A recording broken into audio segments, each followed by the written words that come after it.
इस कहानी की शुरुआत होती है एक मिनिएचर आर्ट के बने घर को दिखाने से। मिनिएचर आर्ट में नॉर्मल साइज की निस्बत बहुत ही छोटी चीजें बनाई जाती है। अब कैमरा उस छोटे से घर की तरफ जूम करता है और हम जान पाए कि जहाँ ये मिनिएचर घर पड़ा है उसमें एक फैमिली रहती है। इस फैमिली में जो बूढ़ी औरत है उसकी मौत हो गई है और अब ये फैमिली उनके फ्यूनरल यानी उन्हें दफन करने के लिए जा रही है। फैमिली में बूढ़ी औरत की बेटी थी जिसका नाम एनी है, उसका हस्बैंड और 2 बच्चे, एक लड़का और एक लड़की। अब एनी की बेटी शुरू से काफी अजीब थी, दिखने में अजीब होने के साथ साथ उल्टी सीधी हरकतें भी किया करती थी, जैसे सख्त सर्दी के मौसम में भी बाहर बने छोटे घर में सोना, अजीब कपड़े पहनना वगैरह। और तो और बच्ची होने के बावजूद उसका जिस्म बड़े लोगों जैसा था, यानी कि वो नॉर्मल बिल्कुल भी नहीं थी। अब जब ये फैमिली एनी की मॉम के फ्यूनरल पर पहुंचे तो हैरत, वहाँ पर बहुत सारे अनजान लोग भी इस फ्यूनरल में शामिल होने के लिए आए थे। अब यहाँ जब एनी फ्यूनरल की स्पीच दे रही थी तो इस दौरान उसकी बेटी बड़ी अजीब आवाज निकालती है। एनी ने अपने गले में एक अजीब निशान वाला लॉकेट पहना हुआ था और बिल्कुल ऐसा ही लॉकेट उसकी मॉम की लाश के गले में भी था। अब यहाँ अनजान लोगों का आना तो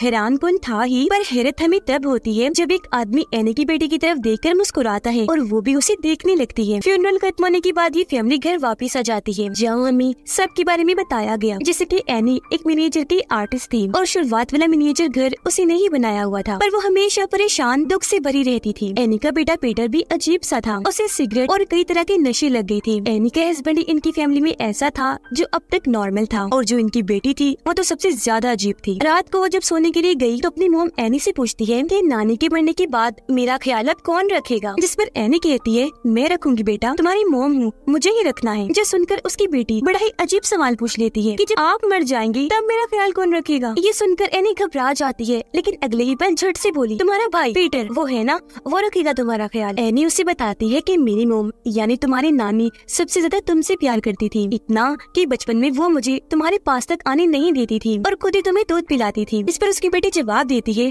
पर नानी को तो लड़का चाहिए था, पर मैं पैदा हो गई तो प्यार वो मुझे मजबूरी में ही करती थी। अपनी बेटी को सुलाने के बाद एनी अपनी मोम का सामान चेक करने लगती है, जिसमें से उसे एक नोट मिला। उसमें एनी की मोम उसे माफी मांगकर कह रही थी कि तुम सबकी कुर्बानी दी जाएगी जो बहुत ही कीमती होगी और इसके बदले में तुम्हें इनाम भी दिया जाएगा। उसकी मोम के ये कहने का मकसद एनी को एक मैसेज देने का था। अगले दिन एनी की बेटी जब क्लास में बैठी थी तो अचानक एक परिंदा खिड़की से आकर जोर से टकराया, जिससे उसकी मौत हो गई। इसी क्लास में एक कैंची पड़ी थी जिसे ले जाकर एनी की बेटी उस मरे हुए परिंदे का गला काट देती है। अब उसका गला काटने के बाद एनी की बेटी उसका सर अपने पास ही जेब में रख लेती है और जब वो घर जा रही थी तो हम दूसरी साइड पर एक औरत को खड़ा हुआ देखते हैं जो लगातार एनी की बेटी को ही देखे जा रही थी। अब ये फैमिली एनी की मोम के कमरे को बंद करने का फैसला करते हैं, लेकिन उससे पहले हमें कमरा दिखाया गया जिसके अंदर बहुत सारे शैतानी रिचुअल यानी जादू के निशान बने हुए थे जो डीमन यानी शैतान और काले जादू की तरफ इशारा कर रहे थे। अब एनी के हस्बैंड के पास कॉल आई कि एनी की मोम की कब्र को खोदकर किसी ने उनकी लाश को बाहर निकाल लिया है। अब ये जानकर वो काफी परेशान हो गई, पर ये बात अपनी फैमिली से छुपा के रखती है क्योंकि वो अपनी वाइफ एनी को परेशान करना नहीं चाहते थे। अगले दिन एनी एक सेशन ग्रुप के पास पहुंचती है जहाँ पर बहुत सारे अनजान लोग आते हैं और एक दूसरे को अपने अपने दिल की बातें बताकर अपने दिल का बोझ हल्का करते हैं और ऐसी आपस में घुलते मिलते हैं, अच्छे दोस्त बन जाते हैं। और एनी यहाँ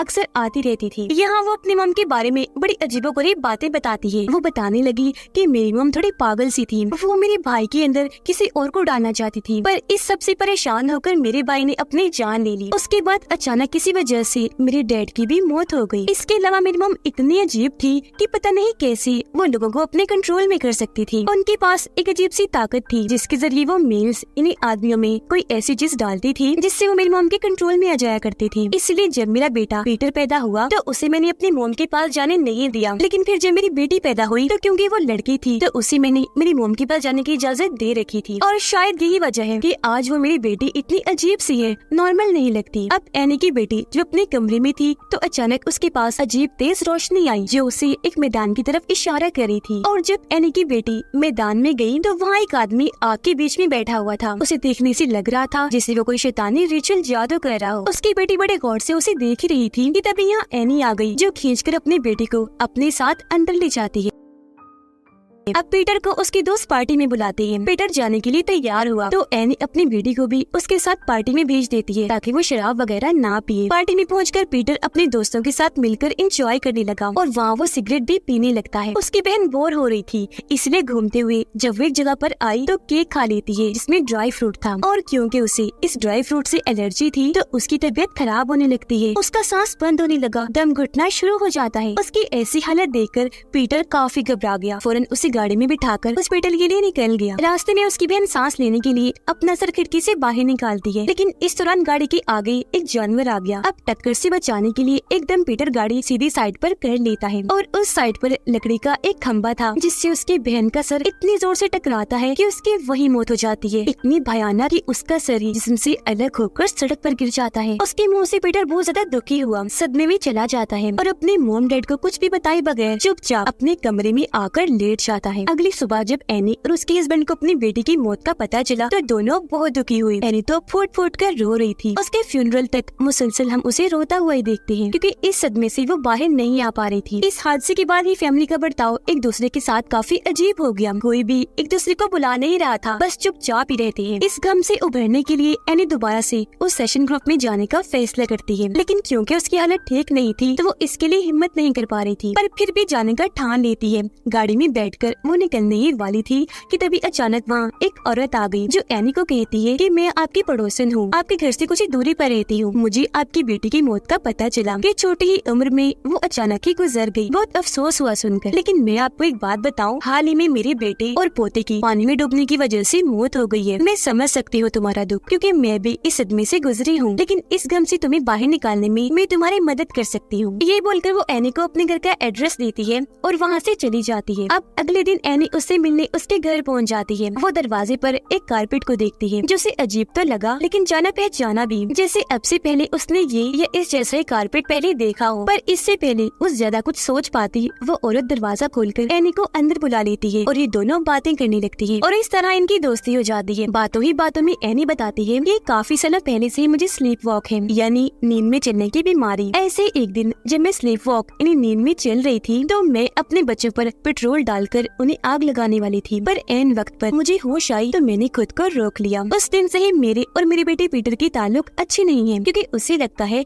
कि मैं उनकी दुश्मन हूँ और मैंने अपने ही बच्चों की जान लेने की कोशिश की। घर आकर एनी अपनी बेटी की मौत का भी मिनिएचर आर्ट बना रही होती है, यानी कि उसकी लाश साइड पर पड़ी थी और उसका सर जिस्म से अलग होकर गिरा हुआ था। ये देखकर उसके हस्बैंड काफी परेशान हो जाता है। इसी रात जब ये फैमिली टेबल पर बैठी खाना खा रही थी तो पीटर की अपनी मोम एनी से बहस हो जाती है। वो कहता है, मामा सारा कसूर आपका है, आपने उसे मेरे साथ भेजने की जिद की थी, लेकिन जब हम वापस आ रहे थे तो पता नहीं कैसे उसकी मौत हो गई। ये सुनकर एनी को भी बहुत गुस्सा आने लगा और वो चिल्ला कर कहने लगी कि सब तुम्हारी वजह से हुआ क्योंकि गई तो वो तुम्हारे साथ ही थी, तो तुमने ही उसे मार दिया होगा। ये देखकर एनी के हस्बैंड काफी परेशान हो गया, दोनों को शांत करता है, जो देखने से साफ लग रहा था कि अब इस फैमिली की दूरियां बढ़ती जा रही हैं और ये लोग आपस में टूट रहे हैं। अब अगले दिन जब एनी एक स्टोर में शॉपिंग कर रही थी तो वहाँ उसे वो औरत यानी पड़ोसन दोबारा मिलती है और एनी को बताती है कि हाल ही में मैंने एक रिचुअल यानी जादू का प्रोसेस करके अपने मरे हुए पोते की आत्मा से राब्ता किया, उससे बात करना चाहिए। ये बताकर वो एनी को काफी मिन्नतें करके अपने घर ले जाती है और वो प्रोसेस करके सच में अपने पोते की आत्मा से बात करके दिखाती है। अब ये प्रोसेस एनी को जरा पसंद नहीं आया क्योंकि इससे वो डिस्टर्ब हो रही थी, पर वो औरत बहुत चालाक थी। एनी को सलाह देती है कि ऐसा करो, तुम भी अपनी बेटी की आत्मा से बात करने की कोशिश करो, उसे बुलाओ यहाँ, तुम्हें ज्यादा कुछ नहीं करना पड़ेगा, बस उसकी एक चीज लो, कुछ मंत्र पढ़ो और बस तुम्हारा आत्मा से राब्ता बन जाएगा। इसी रात एनी स्लीप वॉक करते हुए पीटर के कमरे में जा पहुँची, जहाँ उसे पीटर के चेहरे पर बहुत सारी बारीक चींटियां दिखती है जो उसकी आंखों, मुँह और नाक में घुस रही थी। यह पता चला कि एनी सच में स्लीप वॉक नहीं कर रही बल्कि ये सब वो सपना देख रही थी और सपने में ही वो स्लीप वॉक करके यहाँ आई थी। अब इस सपने में पीटर अपनी मोम से पूछता है कि आपको मुझसे क्या मसला है, क्यों हर वक्त आप मेरे पीछे पड़ी रहती हैं? जिस पर एनी जवाब देती है कि तुम मुझे कभी चाहिए ही नहीं थी, मैं तुम्हें पैदा ही करना नहीं चाह रही थी, वो तो मेरी मोम ने मिन्नतें करके तुम्हें पैदा करवाया क्योंकि उन्हें एक लड़का चाहिए था, यहाँ तक कि मैंने तुम्हें खत्म भी करना चाहा पर पता नहीं कैसे तुम बच गई। ये जानकर पीटर बहुत टूट गया, लेकिन अगले ही पल एनी भी अपनी नींद से जाग जाती है और उसे भी पता चल गया कि ये बस एक सपना है। वो फौरन अपने हस्बैंड और बेटे के पास जाकर उन्हें इस रिचुअल प्रोसेस के बारे में बताकर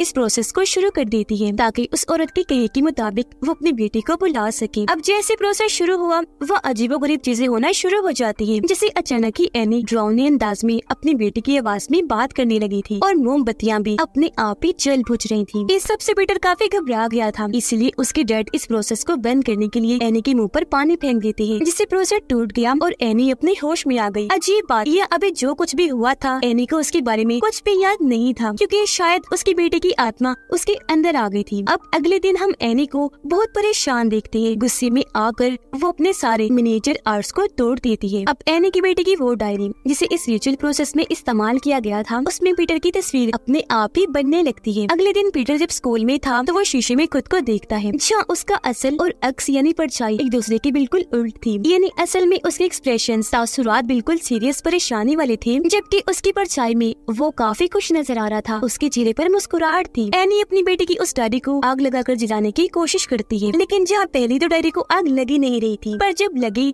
तो एनी को भी आग लग रही थी, जिस वजह से उसे डायरी की आग बुझानी पड़ती है। अब एनी इन सारी चीजों से बड़ी कंफ्यूज हो गई थी। उसके दिमाग में कई सारे सवाल थे जिनका जवाब पाने के लिए वो पड़ोसन के घर जाती है, जहाँ उसे पड़ोसन तो नहीं मिलती, लेकिन काले जादू का सामान पड़ा हुआ था और वहाँ पीटर की तस्वीर भी रखी हुई थी और ये रिचुअल काला जादू उसकी तस्वीर पर ही किया जा रहा था। अब जब वो दोबारा से दरवाजे वाली कालीन पर गौर करती है तो उसे याद आता है कि बिल्कुल इस तरह की कालीन तो मेरी मोम के पास भी थी। वो जल्दी से भागकर अपने घर आई और अपनी मोम का सामान चेक करने लगती है, जहाँ उसे बिल्कुल वैसा ही कालीन मिलता है और इसी डिजाइन में कई सारे और कालीन भी, और ये भी किसी जादू के निशानों की तरफ इशारा कर रही थी। उसे शक हुआ, इसलिए वो तस्वीरों वाले एल्बम को देखती है जिसमें उसे अपनी मोम के साथ ये पड़ोसन औरत दिखती है। और यहाँ ये बात साफ हो गई कि औरत शुरू से ही एनी की मोम के इशारों पर काम करती थी और अब उसकी मोम के गुजर जाने के बाद वो बड़ी चालाकी से एनी को बसा कर उसे रिचुअल करवा रही थी अपने किसी मकसद को पाने के लिए। अपनी मोम के सामान में एनी को एक ऐसी किताब भी मिलती है जिसमें आत्माओं, भूतों, डेमंस, शैतानों, काले जादू के बारे में लिखा गया था। उसे पढ़कर एनी को पता चल जाता है कि असल में ये सब कुछ क्यों किया जा रहा था, यानी वो रिचुअल क्यों करवा रही थी। तो दरअसल ये सब कुछ हल्के डेमन पेमोन के लिए किया जा रहा था। ये सब करके वो पेमोन को इंसानी जिस्म दिलवाना चाह रहे थे जो किसी भी आदमी का हो सकता है। अब एनी की मोम ऐसा इसलिए कर रही थी क्योंकि वो एक शैतानी ग्रुप का हिस्सा थी जो सब डेमन पेमोन की पूजा करती थी। उसे ही अपना गॉड समझती थी क्योंकि डेमन पेमोन बहुत ही ताकतवर है। वो हेल यानी जहन्नुम का एक किंग है जो वहाँ के 8 राजाओं में से एक है। इसे इस तरह का गॉड भी कहा जाता है जो लोगों को परेशान करता है, उनके साथ शरारतें करता है और वो उसे जिसमें जाना पसंद करता है जो सबसे ज्यादा कमजोर हो। उसे किसी इंसान के अंदर भेजने और फिर बाहर निकालने के लिए कुछ रिचुअल वगैरह करने होते हैं। जब भी वो लोग इतने अरसे से ये काम करते आ रहे थे। एनी की मोम ने डेमन पेमोन को सबसे पहले अपने बेटे एनी की बाई में डालने की कोशिश की थी। इस सब के दौरान उसे बहुत तकलीफ दी गई, उस पर जुल्म किए गए। वो जानता था कि मेरे साथ क्या होने वाला है, तो तंग आकर उसने अपनी जान ले ली। और वो तो मर गया था, इसलिए एनी की मोम कोई और जिस्म ढूंढने लगी जिसके अंदर डेमन पेमोन को डाला जा सके। लेकिन क्योंकि उनकी हरकतों से एनी को उन पर शक हो गया था, इसलिए वो अपने बेटे पीटर को उनके पास जाने नहीं देती थी, इसलिए पीटर में वो डाल नहीं पा रही थी। अब हालांकि पेमोन एक मेल डीमन है और जिस्म भी उसे मेल का ही चाहिए था, पर कोई ना होने पर एनी की मोम ने उसे एनी की बेटी के अंदर ही डाल दिया। यही वजह है कि वो इतनी अजीब थी और अपनी मोम को कह रही थी कि नानी को लड़का चाहिए था क्योंकि उसके जिस्म में ही डाला जाना था। तब उन्होंने असल टारगेट बनाया एनी के बेटे पीटर को, इसलिए मरने से पहले ही उन्होंने एक जबरदस्त प्लान बनाया जिसमें आज तक उनकी दोस्त यानी वो पड़ोसन औरत उनका साथ दे रही थी। वो पड़ोसन औरत जानबूझकर एनी से दोस्ती करना चाह रही थी क्योंकि उनके कल्ट का जो प्लान था उसे कैसे भी करके इन्हें पूरा करना था, यानी पेमोन की आत्मा को पीटर के अंदर डालकर। ये सारी बातें जानने के बाद एनी अपने घर की एटिक यानी ऊपर वाला छोटा कमरा चेक करती है, जहाँ उसे अपनी मोम की लाश दिखती है जो गल सड़ रही थी और तो उसका सर भी नहीं था। अब जैसा कि हमें पता चला था कि एनी की मोम की लाश को उनकी कब्र से चोरी कर लिया गया था, तो यहाँ इस बात का खुलासा हुआ कि लाश को असल में उनके कल्ट के लोगों ने ही निकाला था। फिर बाद में उनका सर काटने के बाद यहाँ एटिक में रख दिया क्योंकि सर काटना भी उनके रिचुअल का हिस्सा है। अब तभी अचानक छत पर खून से डेमन पेमोन का निशान बन जाता है। इसी के साथ हम इस घर में बाकी जगहों पर भी डेमन के निशान को देखते हैं, जैसे कि लॉकेट पर, बेड पर और उस कारपेट पर। अगले दिन पीटर जब क्लास में बैठा था तो उसे भी अजीब तरह की आवाज सुनाई दी गई, जिसके साथ ही उसका जिस्म अकड़ गया। उसे पता नहीं क्या हुआ और वो अपना सर जोर से टेबल पर देकर मारता है, जिससे उसकी नाक जख्मी हो गई, उसका खून निकलने लगा। फिर वो ये सब करने के बाद अजीब तरह से बौखला गया, इतना डर गया कि नीचे गिर जाता है। बेहद घबराया हुआ था। उसकी ऐसी हालत देखकर क्लास के बाकी बच्चे भी बहुत डर जाते हैं। फिर उसके डैड डैड स्कूल आकर पीटर को वापस घर ले आते हैं। उसकी नाक को जख्मी देखकर एनी को भी बहुत बुरा लगता है। एनी अपने हस्बैंड को अपनी मोम, कल्ट और डीमन पेमोन से जुड़ी सारी बातें बता देती है, पर उसे इन बातों पर यकीन नहीं आता। वो सोचता है कि जरूर इसका ज़हनी तवाज़ुन खराब हो गया है, ये पागल हो रही है जब ये ऐसी बातें कर रही है। अब एनी अपने हस्बैंड को बार बार मनाने की कोशिश करती है कि प्लीज हमारी बेटी की डायरी जला देती है, क्योंकि उस डीमन से जुड़े होने का वही एक जरिया है, तो उसके जलते ही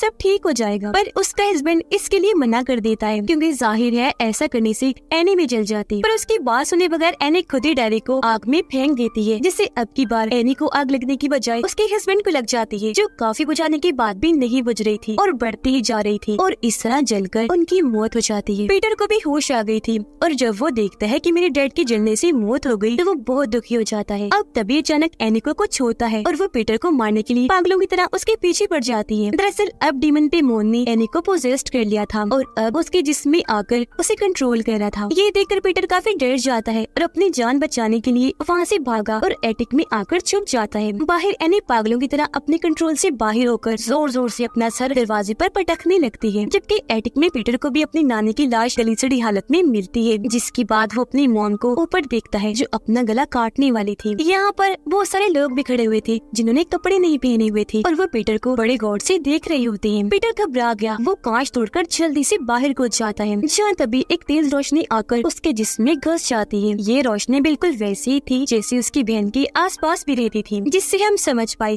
कि आखिरकार डीमन पेमोन ने पीटर के जिस्म पर अपना कब्जा कर ही लिया और वो इसके अंदर घुस ही आया है। इसके बाद पीटर उठा और अपनी मोम को बड़ी अजीब हालत में देखता है, यानी एनी हवा में उड़कर बाहर बने छोटे घर की तरफ जा रही थी। वो भी उस घर में आ जाता है जहाँ पर बहुत सारे लोग थे जो डीमन पेमोन की पूजा करती थी। वो सब पीटर के सामने झुक जाते हैं, क्योंकि अब उसके अंदर शैतान पेमोन जो आ गया था और वो अब उसे अपना गॉड समझ रही थी। तभी यहाँ वो पड़ोसन औरत आई जो बहुत खुश थी, क्योंकि सालों से वो जो प्लान करके बैठे थे आज वो पूरा हो गया था। इन्हें डीमन पेमोन को जिस मिल चुका था, वो भी पीटर का, जिसका वो चाहते थे। वो पीटर को एक ताज पहनाती है और उसे डीमन पेमोन कहकर बुलाने लगती है। ऐसा होते ही सारे लोग भी पेमोन पेमोन के नारे लगाने लगते हैं, क्योंकि सालों से वो जिनकी पूजा कर रहे थे आज वो उनके सामने था। पीटर के अंदर सारा ही कल्ट अपनी इस कामयाबी पर खुशी से झूम उठता है और इसी के साथ ये फिल्म इधर ही खत्म हो जाती है।